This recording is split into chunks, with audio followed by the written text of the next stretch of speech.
because these guys, they look at you. I mean, Joe Jordan, looked to me. It was a look of terror that came across my face. The guy was an imposing guy.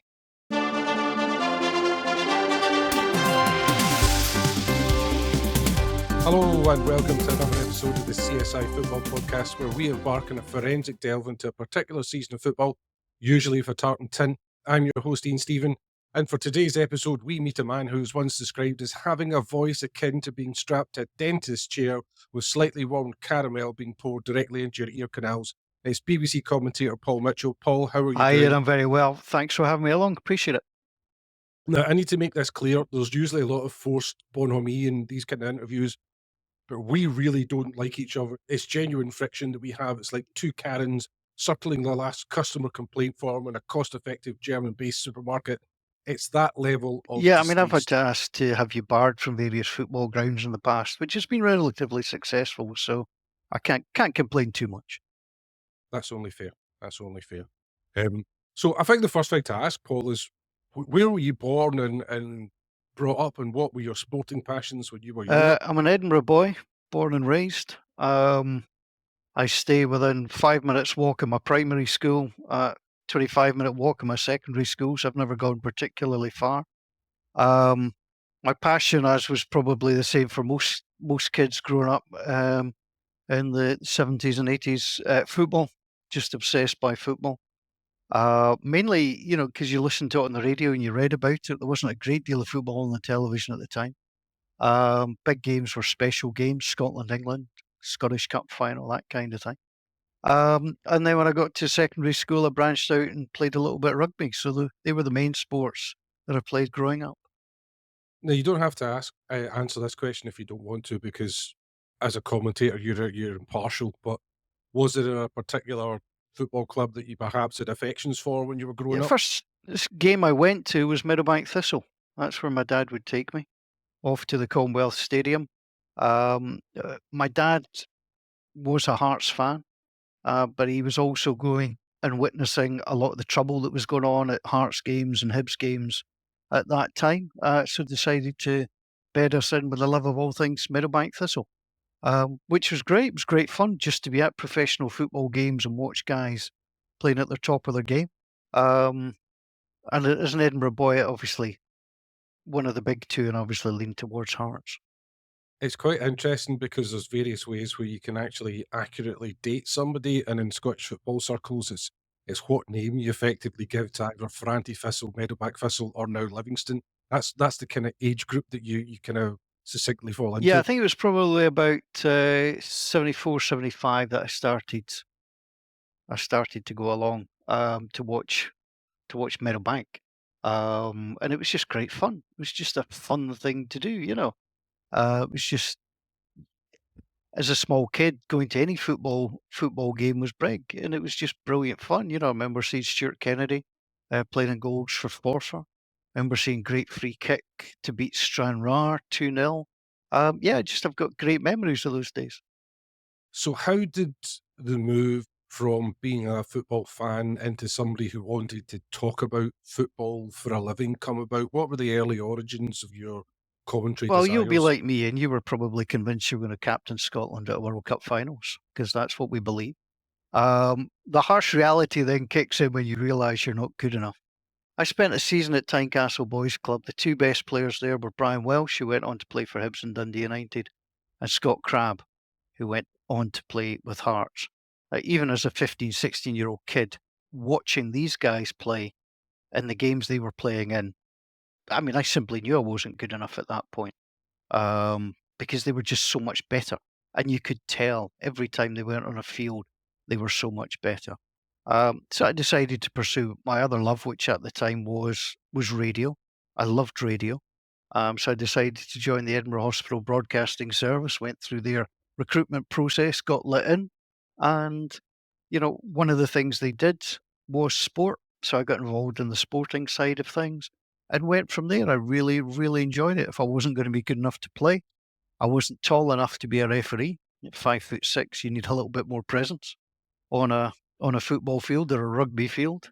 What? Uh, See, that was a thing. There was a height Well, limit for no, but you referees. watched all the referees, and most of the good ones. I mean, certainly, if you were going to have to come up through the junior ranks, being skinny and 5'6" was never going to cut it.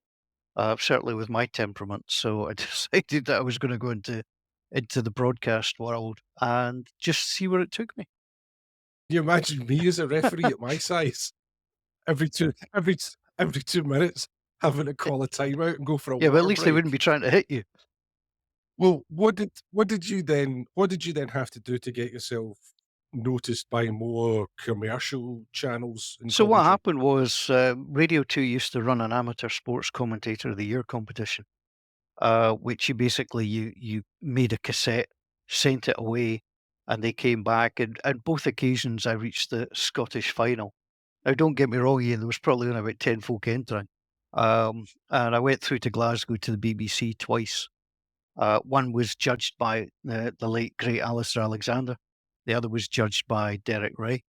I didn't win it either time, but I was given an introduction to the BBC Sports Department. Somebody reckoned that I was good enough, and they got in touch, and I went and had a chat with them, and they trained me up to be a reporter. So in November, it was November '91, I got sent to my first game, which was Hibs against Falkirk, which was a 2-each draw. Having been trained by Jim Spence and Bill Mould, two of the reporters of the day. And basically, that was the start of my broadcasting career. Most Saturdays, I would get a game, usually at Easter Road or at Tynecastle, occasionally at Meadowbank. Sometimes it would be outside of Edinburgh at Falkirk or something like that. And my career just started from there. You know, you went through to the end of season do, you then met people, and you started to expand your network, and yeah, that's how it grew. I had some very kind of rude awakenings in my fledgling career getting into behind the scenes stuff with football. Was there any kind of early lessons that you received about what you'd got yourself into? Yeah, one of the things the BBC used to do was on a Friday. This was different times. I mean, you're talking the 90s. It's not the media coverage that it is now. I used to get sent in my lunch hour because I worked for Standard Life, to either Easter Road or Tynecastle to pick up an interview with the manager, be that Joe Jordan or whoever it was, Alec Miller at Easter Road. And it was that allowed me a little glimpse into the running of a professional football club.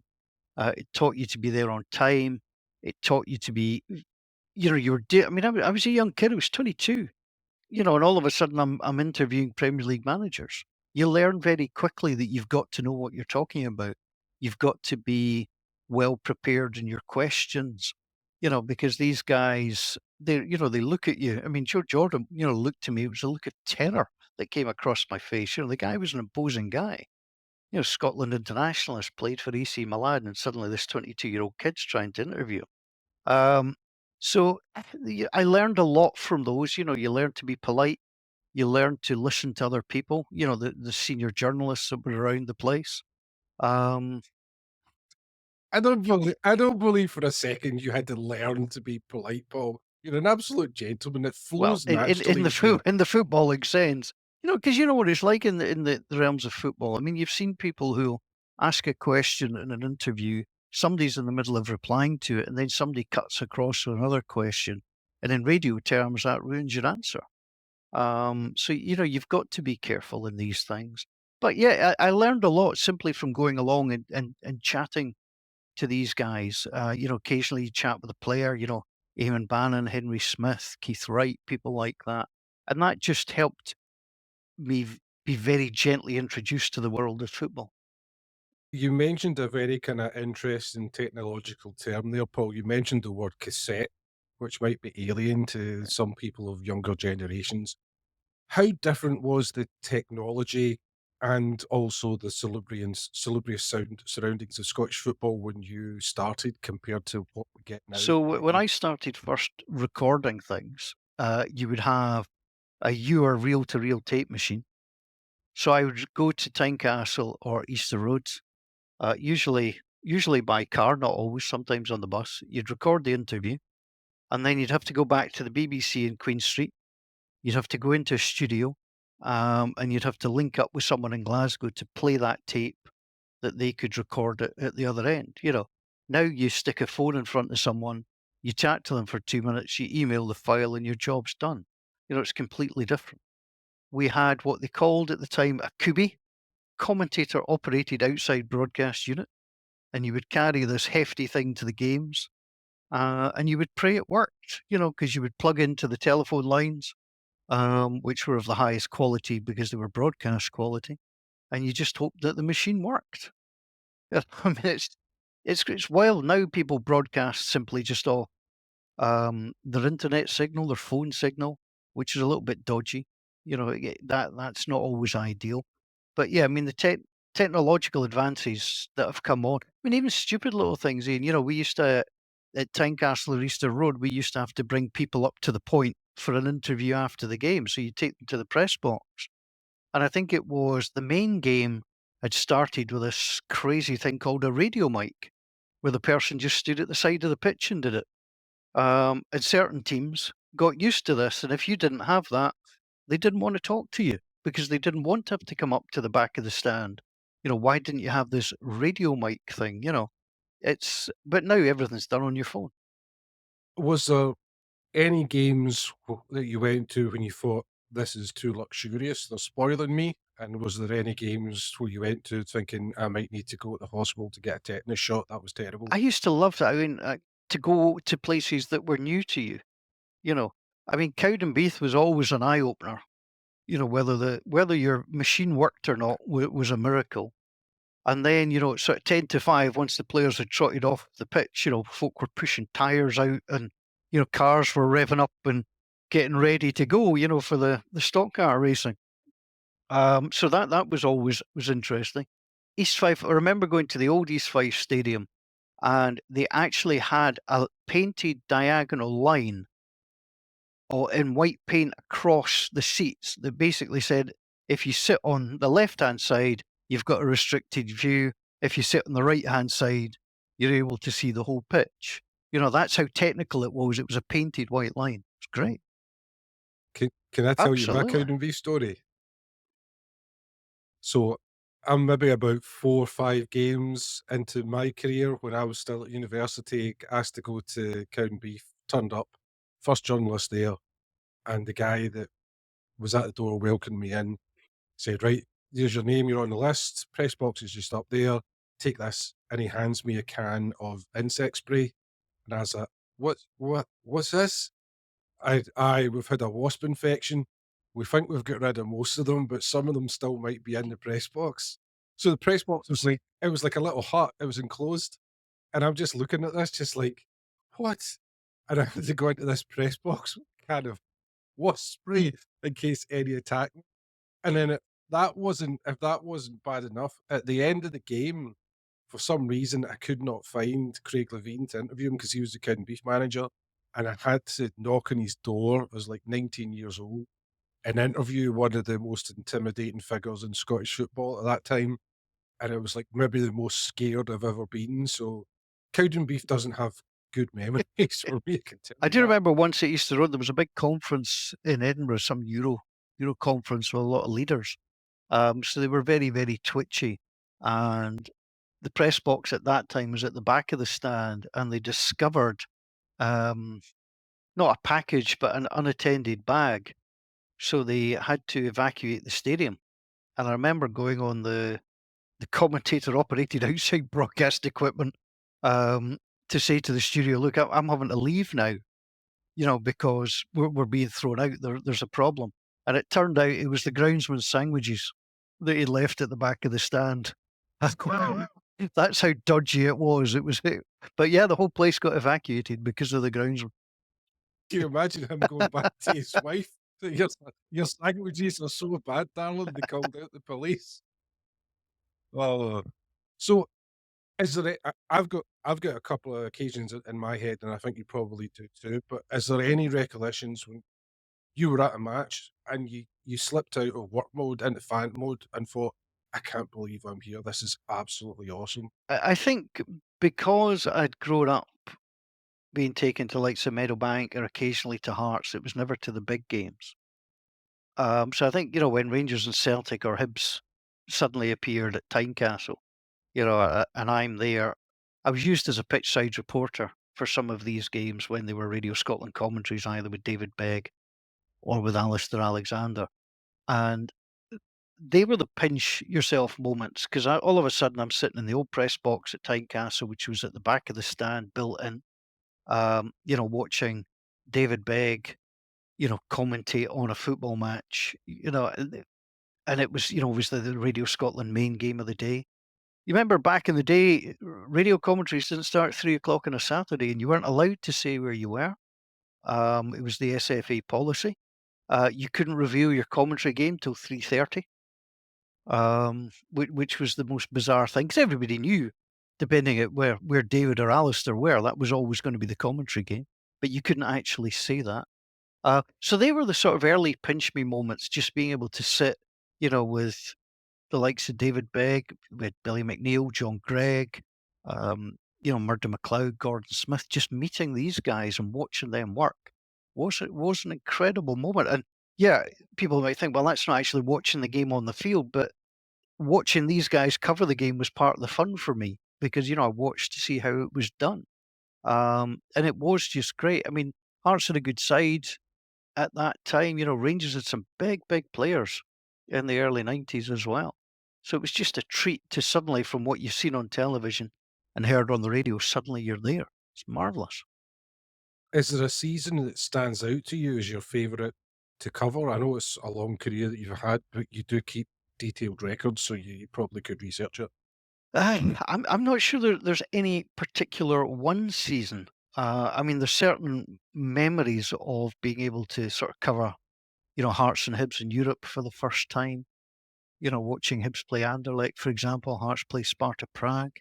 Moments like that.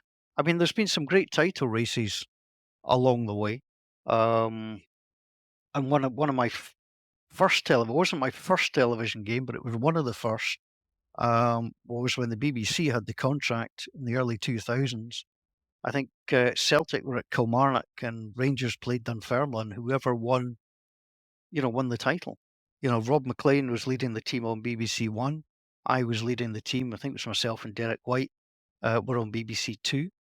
And that sheer excitement of, I could be calling the title game here.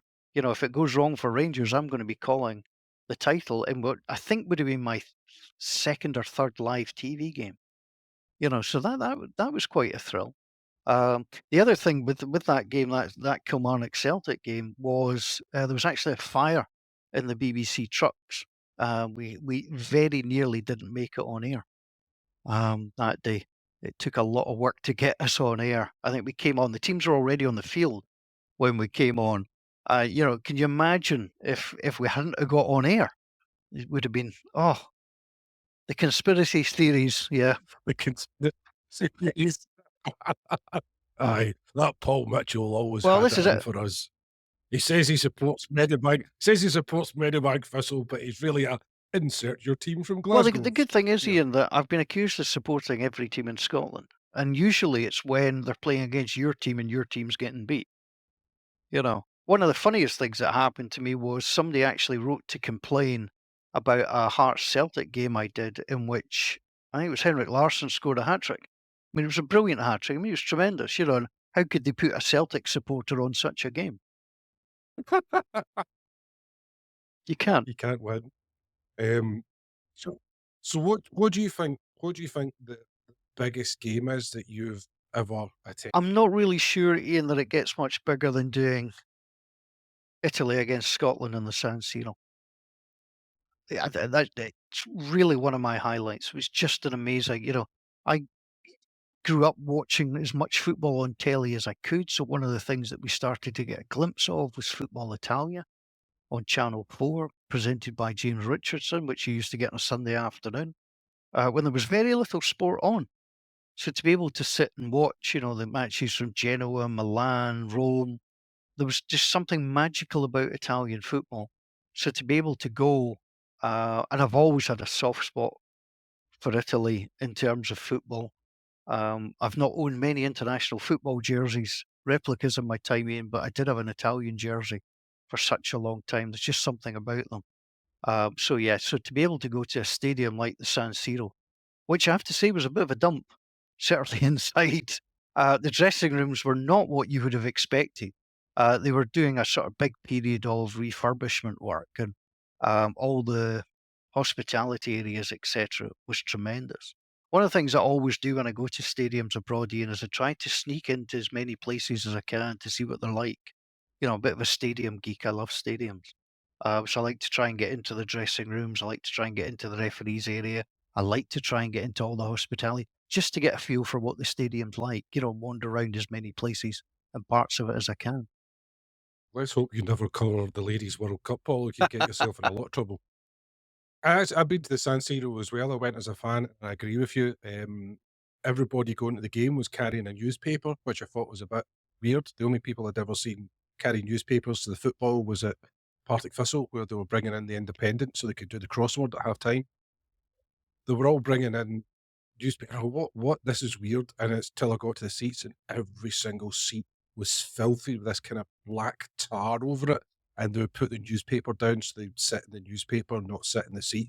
Um, which I found because San Siro was it's down as like one of the top 10 stadiums of all time in football, and to see it like that, I was quite surprised. Yeah, I mean, it's been largely refurbished now, and of course, we don't know how long it has left because they're looking at building another. But it was just one of these iconic places. The other thing with the Italian stadiums that I've found everywhere is you know, they have these well, we'd call them fast food vans outside. I mean, they're not quite Michelin star catering, but it's not far off it because everything's so fresh, so beautiful, so lovely. So always after a game that I covered in Italy, it'd be make sure you get outside to get to one of these brilliant vendors who, you know, cut you sort of fresh meat, cheese, beautiful baguette, you know, great Italian food, which is a little bit different to some of the fare that's on offer up and down the United Kingdom. Now, I'm going to debunk a myth here, Paul, because I think a lot of people look at football commentary and think, "Ah, that's an easy gig. Talking about football for a couple of hours, I could do that." But I've seen firsthand that's not the case. So, can you explain the amount of work, preparation, dedication that goes in to just covering one game, either live in radio or live in football? So for every Scottish Premiership side, Ian, I keep my own statistics. So that's games played, who played in them, subs, goal scorers, career history of all players, and I've got all that in a spreadsheet. So whichever game I'm going to do, so I think the last commentary I did was Rangers Ross County. I'll print out all my sheets. I'll then have two sheets of paper that will be in front of me during the game. On the right-hand side, there are my player notes. So when the teams become available, I've used my own Excel information to create a label for every player. I will then put that label onto my sheet in numerical order because that's how my mind works. So I've got the players 1 to 11, so to speak. And then on my other side, on my left-hand side, I've got probably about 100 to 150 pieces of information about the game itself, head to head. You know, when they last met, when was the last red card in the game, when was the last hat trick. You know, you're looking for things that are unusual about the fixture. You know, for example, Ross County against Rangers. It was widely known that Ross County had never beaten Rangers, so that was widely known. So how do you go to the next step? How do you find something interesting? Because by the time you start your broadcast, most people will know that. So I managed to uncover the fact that of all the current league clubs in Scotland, there are only two that they've played that they've never beaten. One is Rangers, the other's Kelty Hearts. So it takes a little bit of digging to try and find something that hopefully if I find interesting, hopefully the audience will find interesting. I've got information about how they're doing that season, how they did last season compared to last season, future fixtures, efficiency at home, efficiency away, information on the managers, the times they faced the other club, have they faced the other manager when they've been head to head in their career, be it playing or be it you know, as managers. So I did Philippe Clement's first game, and you know, and I discovered that in I think one of his games he'd played against Neil Lennon. former Celtic manager in one of his last games for Coventry. You're just looking for little links that people might find interesting. So I gather all of that. I'll have for every player, I'll have their age, height, previous clubs, previous appearances this season, last season, total for their career with that particular club, so you can mark milestones. And then I'll take 2 or 3 little notes about players. If it's Lawrence Shankland, he scored in 8 of his last 10 games. If it's players who are strikers but are on a bad run, it might be 10 games without a goal. But 6 of those 10 appearances might have been off the bench, so you try and set it in context. Basically, you're trying to prepare so you've got all of this mound of information. And the idea is that you use the right amount at the right time. It's having everything there. I don't go into wanting to use every 100 and 150 pieces of information I've got. I just want to use the right thing at the right time. And it's not, I mean, it used to be a kind of solitary pursuit when you started out. It was you going to the game, but now you have to work along with a former member of football in some capacity as your co-commentator. Have you had any? I know you're going to be able to answer this because you've already told me which out the two children Well, you of have as your course, of favourite. course. You can nominate quite easily. Have you got a favourite co-commentator to work with? It's a difficult question because there are so many great people that I've worked alongside. I think what you do is you start to establish relationships with people. And it can just depend on who you're working with. One of my favourite guys to work with was Craig Patterson, the former Rangers and Hibs player. Craig had an understanding not just of football, but had a real understanding of the broadcast and what you were trying to achieve, and the job of the commentator. When to stay quiet. Ian McCall and I worked together quite a lot, and Ian, admittedly, just would wander up and sit down and kind of let's go.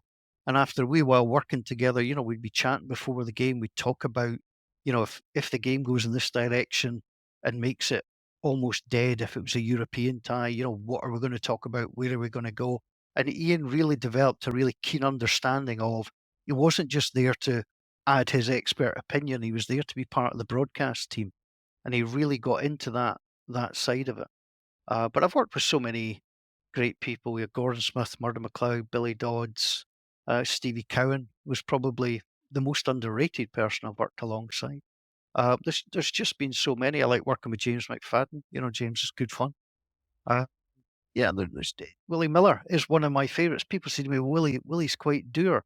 Willie's actually a really funny guy. And I like to think that when I work with Willie, we're on a similar wavelength, that we can niggle each other slightly, just to get the best out of each other. So yeah, it's been a real privilege to work alongside these guys. I'll tell you what, Ian, the day I realised they were on a different level is I asked to go through to the BBC on the day that Rangers were playing against Leeds at Elland Road. Hearts were playing in Belgium. And I knew that the television feed was coming into the studio. So I asked to go along so I could watch the Hearts game. And they let me do so. So I was sitting in the studio with Gordon Smith. And while the Hearts game was off, I was watching the Rangers game with him. And he was just pointing various things out to me. If you watch this guy, he'll make this run here. He'll do this. Look at how he's playing that ball. And it just, all of these guys help you to see the game at a different level, because all of them do. I understand the broadcasting side of it. I'm there, and Alistair Alexander told me this. You're there as the broadcast professional. Be the broadcast professional. These guys are there because they understand the game better than you. They can see it better than you. And one of your jobs is to make sure you can get that information out so you can share that with the audience. But all of these guys, they've all had that in common, is they do see the game at a different level. They're miles ahead of us. Well, and the kind of counter side, have you had any co-commentators that have been absolute nightmares to work with? I've had a few who have been what you would class as indisciplined.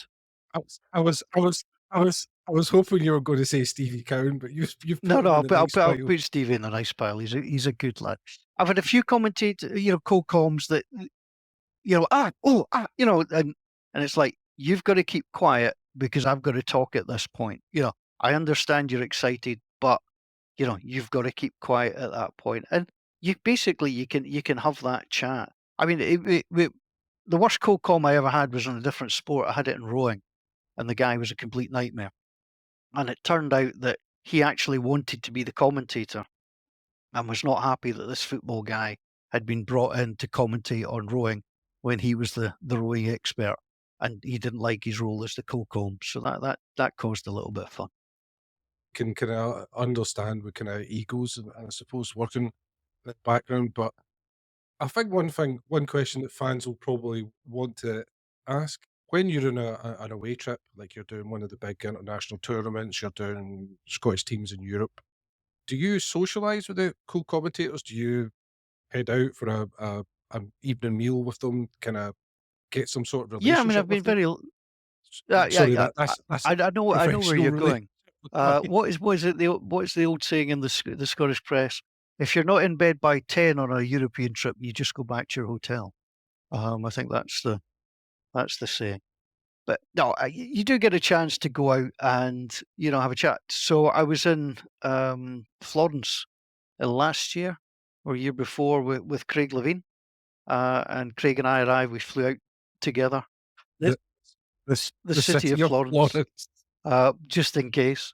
And we went out for a nice meal on the day before the game and after the game itself. It was lovely just to get out and have a chat, and you know it's good fun. It depends. Sometimes it depends where you are. I mean, when I used to cover the Scotland games, you were usually out on the same flight as the players. The whole press would travel together, so you would then get the bus from the hotel, from the airport to the hotel. So you'd be in much more central place. So you did tend to go out as a press pack, if you like. Sometimes broadcasts would splinter off, but by and large, there were many really good nights out with the Scottish press pack. A little bit more different now because there's not as many people getting sent to games for money reasons. Teams tend to travel on their own if they've got spare seats. They tend to sell them to corporate guests rather than the press. So you tend to find that the press are going out in different ways through different airports, traveling at different times. So there's a little bit of I kind of miss that because it was always nice to go out with a group of journalists and things. A lot of the journalists, and you'll know this, are just decent guys. And they're in their good company over a steak and a pint and having a chat. Well, you get a lot of access behind the scenes, Paul, as we've kind of talked about. Can you think of any moments that you've seen the power of good that football can do rather than the kind of uh, the excess that's maybe associated with the game now? I think when you travel to some of these Eastern European cities and you see that the problems that they've had, or and that sport can actually alleviate even just for a little while some of the bad. I was in Bosnia when Hearts were there. And you're wandering through the town, and there's buildings shut off because they're unsafe. You can see the bullet holes that are in these buildings, and it does take things a little bit more into perspective. But you can also see that people can then rally around their local institutions. Be it the church, be it club groups, be it football, and you can see the things that people start to do. Look at Hibs, who supported Nipro Petrovic. The Hibs kids. That came out of a visit over there. So there is a lot of good that can be done both here and abroad, and you can understand. I mean, we do see too much of the top flight in England and the excesses of wages and the prices, and football is now going to be split into the marquee and the art house, you know, and that's how it's going, and I don't see it stopping. There is going to be football at that really commercial marvel level, and then there's going to be clubs that are more dear locally to people. Yeah, I agree with you. Um, Now, certain commentators, if you say their name, you'll immediately associate them with a goal. So you see Kenneth Wolstenholme, Martin Tyler, immediately the phrase pops into the head of fans. What is the goal that they associate with Paul Mitchell in commentary? I think the most I see that comes back so often is the McFadden goal in Paris. That seems to come up on an annual basis. Where Scotland were playing in France, having already, yeah, I think, did Gary Caldwell? I can't remember which way round the two games were, but I think both those goals, the Caldwell goal at Hampden against France to beat France, and but the McFadden goal, I think just because the sheer unexpected nature of it, and that's one that people will often talk to me about. How did that feel? And there was no scripted line. There was absolutely nothing. Occasionally you can have an idea of what you might say. Should if Scotland win in France tonight, how are you gonna play it? But you don't take that as seriously because you think, well, we're probably not going to do so. You think if he scores, will I say such and such? You might be aware if it's a 25th goal or a first goal or something. But the McFadden goal, I think, just left everybody breathless at the time. And I went with he tickles the top corner and Scotland are tickled pink in Paris. And I've no idea where that came from. It's not a phrase I particularly use, but that's what came out my mouth at the time. And a lot of people say they really loved it. So it must have hit home somewhere. Well, what does the most important person think about it? What's Faddy's opinions on it? Has he spoken to you about I your don't. commentary? Interestingly, so I did a game in the Champions League with James, and we hadn't really met each other. And it was in Rennes just a few years ago. I mean, we'd met in the passing, and I arrived at the hotel. I'll call it a hotel. I mean, that was probably a very generous description. And I met the third member of our team, Kerry Nidsan, and he phoned along to my room and he says, "Look," he says, "I've just been in the bar." He says, "But I'm going to bed." He says, "I'm up early, but James is down there." I said, "Well, I'll go down and say hello." I said, "I mean, famously, I don't particularly drink, but I'll go down and join him." And so I went downstairs and finally went, "I'll get you a beer." I said, "No, I'm just going to sit chat with you for 10 minutes." 3.5 hours later. It was just tremendous. We just talked all things football, and the story I told him about that goal was, I mean, there's a lot round that game, but basically we flew back straight away to Scotland. So we drove back to the airport. We had to get on a little bus to take us to the plane, and some of the Scotland players were on the bus, including uh, James. So I took out my program and asked them to sign it because Richard Gordon had done exactly the same. So James signed the program. I got home probably about 4 a.m. And I left the program beside my eldest son's bed and told him to take it to school to show his friends the following morning. So he was the most popular, what would he have been, 8, 9, 10-year-old in school because he had, from the night before in Paris, the signed match program of the guy who smacked the ball in from 40 yards. That I loved because nobody else really could have done that. And it was just lovely to be able to say to my son, you go and show off to your mates that you've got a program from last night in Paris, signed by the guy that scored the goal. It was great. Well, you're a superstar in Scotland, Paul. Everybody knows you. You get restaurants welcoming you Careful. in. I'm sure there was no problems whatsoever for you getting into the stadium in France to cover Uh, that game. That I mean, I got thrown out the stadium effectively. The television pass that I had was for one area. I'll call it Area A, but actually our TV position was in Area B. And I'd gone up and down several times. We were there about 2.5, 3 hours before the game, and always saying hello to the security guy. And I nipped downstairs about half an hour to go, you know, for a pee, as you've got to, because you never know as a commentator. And I walked back up and he stopped me and he sent me to position A. And I'm like, no, no, I'm in position B. I've been walking past you all day. Things got quite heated. I had to be led away for my own good. And I basically, it was the boss of BBC had spotted what was going on and he argued with the guy for me. I went downstairs, had to walk outside the stand, come in at a different entrance, climb across row upon row upon row upon row upon row of seats to get to my commentary position. But the nice thing, Ian, on the way out, the security guard was still there. and I gave him a wee cheery Scottish Alex Marshall style wave on the way out just to say thank you. And I thought that was the least I could do.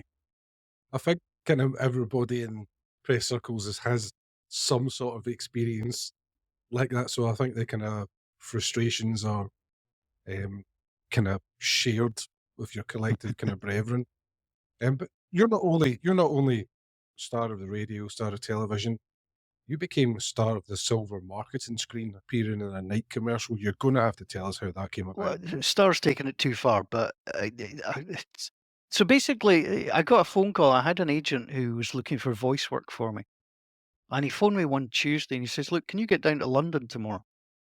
And this was the first piece of work that or first audition he'd got for me. He said, "You need to go down there. There's some company auditioning for a football commentator." So I managed to get the train travel done, and I went down to a casting company in Soho, and I walked in, and there was three types of people there, Ian. There was guys of my age, a little bit younger, a little bit older, but all sort of similar.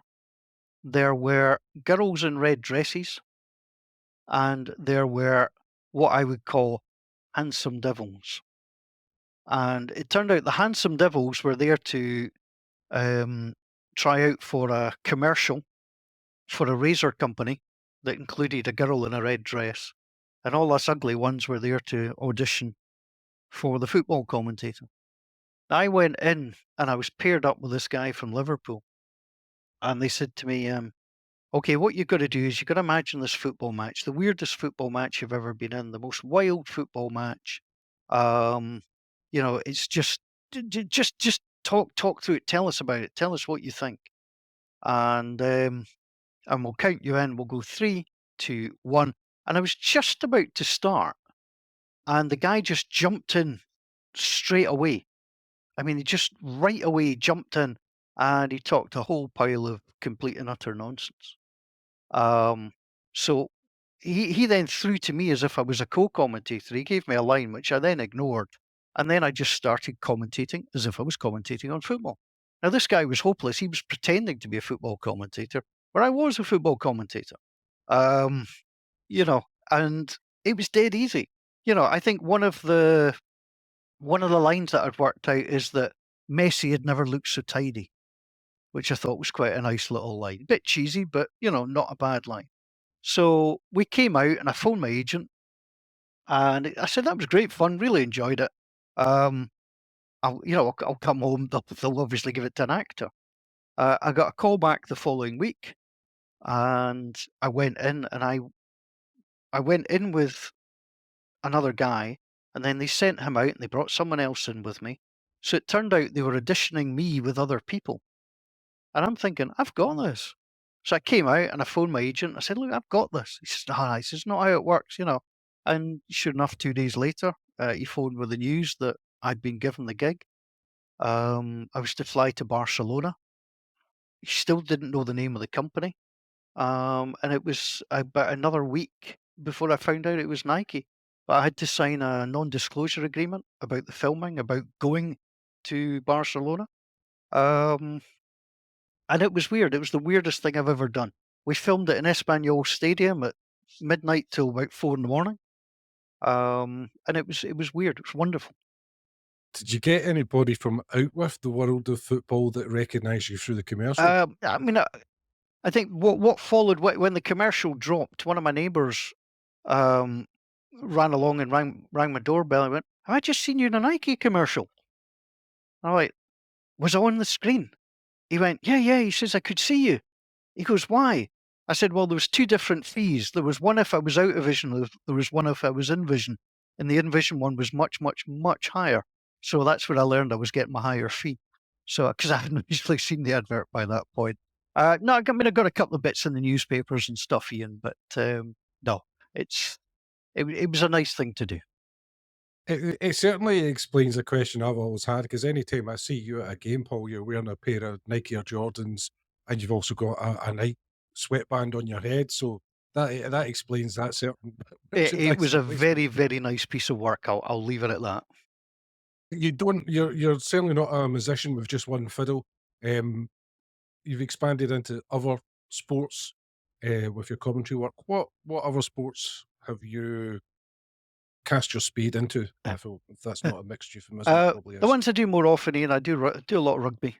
I've been fortunate enough to do bowls, both indoor and outdoor, and I've done 2 Commonwealth Games in Glasgow and Birmingham, which were just the most fun I think I've ever had in broadcasting, working with a team for the best part of 2 weeks. It was just tremendous. I've done various things, ice hockey, hockey, curling, shinty. The latest one was basketball. BBC Scotland are doing a bit of basketball at the moment, and I was asked to lead their coverage from a commentary perspective on that. So we did a test broadcast at the weekend, and we go live with a couple of games next month. Nice. That'll be pretty good. That kind of leads into the next question, which I actually know the answer to. But what's the kind of dream job or event that you would like to do? You know what? I mean, I would like to try and cover both baseball and the NFL. I mean, both sports that I absolutely love and adore. Um, Baseball's really hard. It's a bit like cricket commentary. You've got to have all the stories, the back knowledge, you've got to be able to fill in because the action, is a little bit slower. I love listening to baseball commentary because a lot of the people who do it are just brilliant. The NFL I'd like to try because it's a bit more like what I do in terms of football or basketball, something like that. I'd like to work with somebody very knowledgeable and just see if I could apply the same principles from football or rugby into that. So I'd love to give that a go. I doubt either will happen, but hey, we've got to have dreams somewhere along the way. Well, the fact that you're doing basketball, Paul, one of the 4 American pillars, I've done ice hockey you've as done ice well, hockey yeah. as well, you said, didn't you? So, I mean, there's the way the kind of sports world is working now. We may one day see baseball or the MLB or NFL in Scotland, and they may want somebody local to do something. Yeah, I You can always certainly dream. wouldn't say no, that's for sure. And I think a dream is maybe the best adjective to describe getting a chance to speak to you, Paul. That brings us to the end of another episode. My thanks to the erotic tones of Paul Mitchell. Join us next week for another forensic journey into the annals of Scottish football. Our website's at csi.com, where you can find all our socials. And until next week, My goodbye. pleasure, Ian. Thank you, Always a Paul. pleasure. We can go back to hating each other now, I trust.